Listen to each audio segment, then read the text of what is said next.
আসসালামু আলাইকুম, কি অবস্থা সবার? এটা হলো সিম্ফনি S100। অনেকদিন পর একটা বাটন ফোনের রিভিউ আমার চ্যানেলে।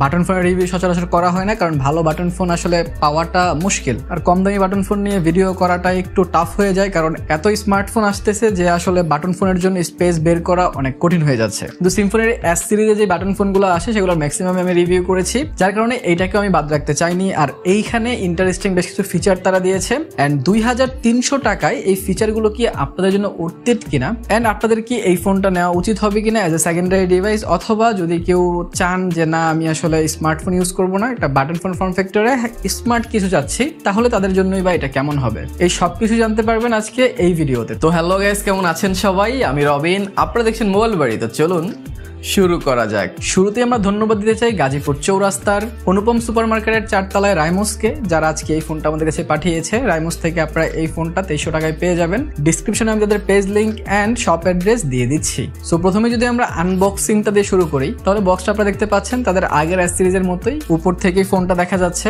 সো ফোনটা যদি আমরা সাইডে রেখে আর একটু নিচের দিকে যাই, তাহলে প্রথমে আমরা একটা ব্যাক কভার পাবো। এই প্রথম কোনো বাটন ফোনের সাথে আমি ব্যাক কভার দেখতে পাচ্ছি, অ্যান্ড এইটা অনেক জরুরি একটা জিনিস, কারণ আপনারা যখন 2-2.5 হাজার টাকা দিয়ে কোনো বাটন ফোন কিনবেন, সেটাকে লং টাইম যদি আপনি সাস্টেইন করতে চান, ডেফিনেটলি একটা ব্যাক কভার প্রয়োজন। আর বাটন ফোনের ব্যাক কভার যেহেতু বাইরে পাওয়া যায় না, সো কোম্পানি একটা ভালো কাজ করছে, ভিতরেই ব্যাক কভার দিয়ে দিছে। এটা সাইডে রেখে একটু নিচে জাম্প করলে আপনারা একটা সিম ইজেক্টর টুল এন্ড কিছু পেপার ওয়ার্ক পেয়ে যাবেন। সিম ইজেক্টর দেওয়া হয়েছে কারণ এই ফোনটা কিন্তু খোলা যায় না, স্মার্টফোনের মতোই সাইড থেকে সিম ট্রেটা বের হবে। তার সাথে একটু নিচে জাম্প করলে আপনারা একটা টাইপ সি চার্জার পেয়ে যাচ্ছেন। এটাকে আপনারা ফাস্ট চার্জার ভাইবেন না, এটা দিয়ে চার্জ করতে ফোনটাকে প্রায় 2 ঘন্টার মতো সময় লেগে যাবে। সো এটা আপনাদের মাথায় থাকতে হবে। সো এগুলো সাইডে রেখে যদি আমরা ফোনটা নিয়ে কথা বলি, তাহলে শুরুতে আমরা ডিজাইনের দিকে আসতে পারি। এই ফোনটার ডিজাইন বাটন ফোন হিসাবে যথেষ্ট সুন্দর। ব্যাক সাইডে আপনারা একদম গ্লসি ফিনিশ পাচ্ছেন, যার কারণে ফিঙ্গারপ্রিন্ট তো ক্যাচ করবে, তার পাশাপাশি স্ক্র্যাচও কিন্তু পড়ে যাওয়ার আশঙ্কা বেশি বেড়ে যায়। ম্যাট ফিনিশিং হলে এই সমস্যাগুলো আর একটু কম হয়, কিন্তু গ্লসি ডিজাইন দিলে আবার গ্লাস গ্লাস ফিল হয়, যার কারণে দেখতে ভালো লাগে, হয়তো তার কারণে দিচ্ছে। আর যেহেতু কাভারের ভিতরে থাকবে ফোনটা, সো দেখতে খারাপ লাগার কথা নয়। তাছাড়া ক্যামেরা মডিউলে আপনারা আইফোনের মতো ট্রিপল ডিজাইন পেয়ে যাচ্ছেন, বাট এখানে আসলে ক্যামেরা একটাই, বাট এটাও যে অনেক ভালো ক্যামেরা তা বলা যাবে না। ক্যামেরা সেকশনে দেখায় দিব আপনাদেরকে যদিও। তাছাড়া একটা ফ্ল্যাশ লাইট পেয়ে যাচ্ছেন এক ক্যামেরা, আর এক ক্যামেরা জাস্ট ডিজাইনের জন্য দিছে তারা। তাছাড়া ফোনটার আশপাশে নজর দিলে বটম সাইডে আপনার একটা স্পিকার গ্রিল, একটা মাইক্রোফোন, একটা USB type C port, and পেয়ে যাচ্ছেন একটা headphone jack. And headphone jack অনেক ইম্পর্টেন্ট। রাইট সাইডে volume rocker and power button পাচ্ছেন, যার পজিশনও খুব ভালো ছিল। আর পাওয়ার বাটনের ঠিক নিচে আপনি একটা রিসেট ফুটও দেখতে পাচ্ছেন। হ্যাঁ, এইটা বাটন না, কারণ বাটন থাকলে হয়তো আপনাদের ক্লিক লেগে ফোনটা অটোমেটিক রিসেট হয়ে যাবে, যেটা কোম্পানি চায় না। যেহেতু এই ফোনটা খোলা যাবে না, তো যদি কখনো ফোনটা হ্যাং করে তখন আপনারা কি করবেন, তার কারণেই কিন্তু এই রিসেট অপশনটা দেওয়া। যদি আপনাদের ফোন হ্যাং করে এন্ড আপনারা বুঝতেছেন না কি করবেন, ঠিক তখন আপনারা কিছু একটা দিয়ে যদি এখানে পুশ করেন, তাহলে ফোনটা রিসেট হয়ে যাবে, কারণ ভিতরে একটা বাটন কিন্তু রয়েছে। তাছাড়া লেফট সাইডে আপনারা একটা কমপ্লিট সিম ট্রে পাচ্ছেন, যেখানে দুটো সিম কার্ডের পাশাপাশি একটা মেমোরি কার্ড ইউজ করতে পারবেন। তাছাড়া টপ সাইড পুরোটা ক্লিন পাচ্ছেন। এইখানে নয়েজ ক্যান্সেলেশন মাইকও পাচ্ছেন না, বা এখানে অন্য কিছু পাচ্ছেন না। আসলে আশা করাটাও ঠিক হবে না, কারণ 2300 টাকায় আর কি দিবে কোম্পানি আপনাদেরকে। সো ফোনটার পেছন থেকে যদি আমরা সামনের দিকে আসি, তাহলে আপনার টিপিক্যাল বাটন ফোনের মতো লাগবে না, কারণ সামনের পার্টটা ফুললি টাচ কিপ্যাড। এখানে কিন্তু বাটন না, আপনারা দেখতে পাচ্ছেন। এখানে জাস্ট টাচ করে আপনারা যে কোনো নাম্বার বা যে কোনো কাজ করতে পারবেন। টাচ করার সাথে সাথে একটা ভাইব্রেশন হবে, তখন আপনারা বুঝতে পারবেন যে হ্যাঁ টাচটা লেগেছে, কিন্তু এখানে কিন্তু কোনো প্রকার ক্লিক হবে না, কারণ এটা বাটন না। তাছাড়া কিপ্যাডের কথা যদি বলি, যেহেতু এখানে টাচ দিয়েছে আর যেহেতু গ্লসি ফিনিশিং, যার কারণে এইখানে রং ওঠার চান্সেসটা অনেক কম।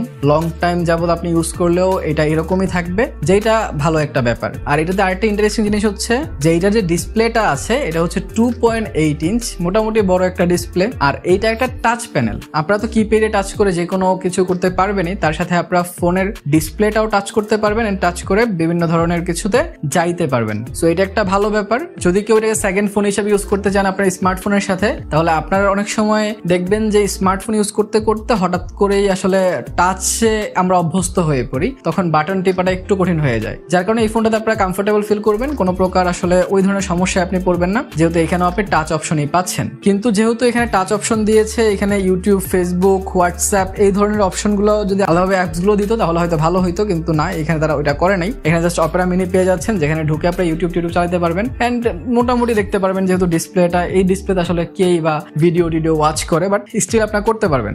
এন্ড ইন্টারনেটের অপশনও রয়েছে, আপনারা ব্রাউজও করতে পারবেন, বাট আমার মনে হয় না এই ফোনে আপনারা কেউ ব্রাউজ করবেন। আসলে স্মার্ট যে বাটন ফোনগুলো তারা সেল করছে, এগুলো আসলে কোন ধরনের কাস্টমারদের টার্গেট করছে আমি জানি না আসলে যেই কাস্টমার বেসটা একটু অন্যরকম কিছু ইউজ করতে চায় অ্যান্ড চায় যে আমি টাচ ফোন ইউজ করছি, সো আমার বাটনে একটা টাচি ভাইব থাকুক, তাদের জন্যই আসলে এটা আসলে 12, 13, 14, 1500 যে বাটন ফোনগুলো আছে সেগুলো থেকে যে অনেকটা আলাদা সেইটা বলার যুক্তি নাই। সেগুলোতে আপনারা যেরকম অপশন পান এটা তো আপনারা সেম অপশনই পাবেন, ওইরকম ওভার দ্য টপ কোনো এক্সট্রা অপশন এখানে নাই। সো এটা বেশি দিয়ে নেওয়ার রিজন আপনাদের একটাই, যে এটা ডিজাইনটা একটু আনকমন, দেখতে সুন্দর, একটা হেভি অ্যান্ড গুড ভাইব দিবে আপনাদের। অ্যান্ড আপনারা যদি টাচে অনেক বেশি কমফোর্টেবল হন দেন বাটন ফোনও আপনারা টাচ পেয়ে যাচ্ছেন, সেক্ষেত্রে আপনাদের সমস্যাটা কম হবে। সো এগুলো ছাড়া তেমন কোনো এক্সট্রা বেনিফিট কিন্তু আসলে এই ধরনের ফোনগুলোতে নাই। তাছাড়া আপনারা অনেকে জানতে চান যে ভাই এটাতে কন্ট্যাক্ট কতটুকু সেভ করা যাবে, এখানে 2000 কন্ট্যাক্ট সেভ করতে পারবেন। সো কন্ট্যাক্ট সেভ করার যে রেঞ্জ সেইটা অনেক বেশি।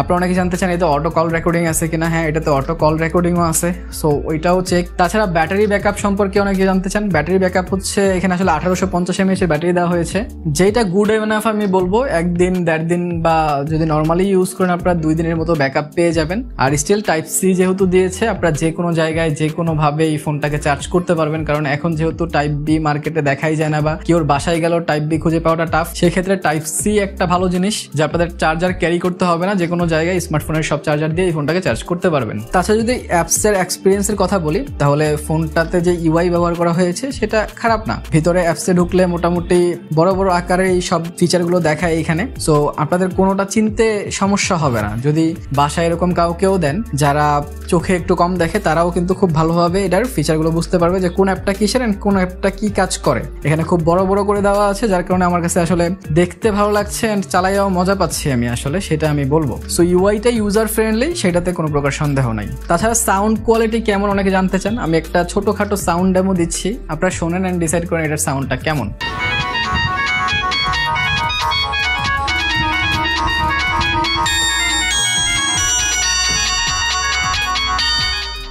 বাটন ফোন হিসাবে ডিসেন্ট সাউন্ড, আমি বলবো না যে চাইনিজ ফোনের মতো অনেক বেশি সাউন্ড, আবার একদমই কম, বাট স্টিল ম্যানেজেবল। তাহলে এট দ্য এন্ড এই ফোনটা আসলে কার জন্য, আমি কাদেরকে সাজেস্ট করবো এটা? যদি আপনার হাতে একটা স্মার্টফোন থাকে অ্যান্ড আপনার আরেকটা ফোন প্রয়োজন হয় সেকেন্ডারি ফোন হিসাবে, অ্যান্ড সেইটা আপনি স্মার্টফোন নিতে চাচ্ছেন না কিন্তু একটা টাচি ফিল আপনি চাচ্ছেন, তাহলে এটা আপনার জন্য একটা গুড চয়েস হইতে পারে। এছাড়া নর্মাল যে ইউজাররা আছেন যারা জাস্ট একটা বাটন ফোন হইলেই হয়, তাদের আসলে এটা নেওয়ার কোনো যৌক্তিকতা নাই, কোনো এক্সট্রা ফিচার এখানে পাচ্ছেন না। জাস্ট ডিজাইনটা যদি আপনার কাছে অসম্ভব রকম সুন্দর না লাগে তাহলে এটা নেওয়ার প্রয়োজন নাই। কিন্তু যেটা আমি বললাম, যদি আপনার মনে হয় যে না আমার একটা ক্লাসিক ফোন পছন্দ অ্যান্ড আমি টাচ ফিলটা চাই অ্যান্ড আমি চাই যে ডিসপ্লের মধ্যেও আমি টাচ করতে পারবো, তাহলে এই ফোনটা আপনারা ইজিলি নিতে পারেন। আর যদি এই ফোনটা আপনারা নিতে চান তাহলে রাইমোস থেকে নিয়ে নেন, ডিসক্রিপশনে আমি তাদের লিঙ্ক দিয়ে দিয়েছি। আর এছাড়াও যদি চান যে ভাই না বাটন ফোন না ভাই স্মার্টফোনের রিভিউ দেন, তাহলে ভাই টেকনো স্পার্ক 40 একদম লেটেস্ট আসছে অ্যান্ড সেইটার একটা ক্রেজি রিভিউ আমি করছি। আর সেই ভিডিওটা দেখতে চাইলে এইখানে ক্লিক করতে পারেন। ভালো কিছু থাকেন, ভিডিওটা ভালো লাইক কমেন্ট শেয়ার সাবস্ক্রাইব করে দিয়েন। দেখা হবে পরের ভিডিওতে। টিল দেন, আল্লাহ হাফেজ।